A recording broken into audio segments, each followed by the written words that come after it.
এভাবে মুখী কচু দিয়ে ইলিশ মাছ রান্না আমার ভীষণ পছন্দ।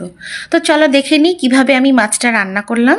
তো তার জন্য ফ্রাই প্যানে তেল গরম করে পেঁয়াজগুলোকে এভাবে একটু ভেজে নিলাম। এরপর ভাজা পেঁয়াজের মধ্যে দিয়ে দিলাম আদা বাটা আর দিলাম কিছুটা জিরা বাটা। তারপর এটাকে একটু নেড়ে চেড়ে এর মধ্যে দিয়ে দিলাম পরিমাণ মতো লবণ, হলুদ আর মরিচের গুঁড়া। তারপর এতে সামান্য একটু পানি মিশিয়ে মশলাটাকে খুব ভালো করে ভুনে নিলাম। তো মশলাটা ভুনা হয়ে গেলে এতে দিয়ে দিলাম আমি কেটে রাখা কচুগুলো। তো কচুগুলোকে আমি সিদ্ধ করে ছিলে তারপরে এটাকে কেটে নিয়ে ধুয়ে নিয়েছি। তারপর খুব ভালো করে এটাকে আমি কষিয়ে নিলাম। তো কষানো হয়ে গেলে এর মধ্যে দিয়ে দিলাম ইলিশ মাছগুলো। তো ইলিশ মাছগুলোকে দিয়ে আমি খুব ভালো করে এটাকে মিক্স করে নিব।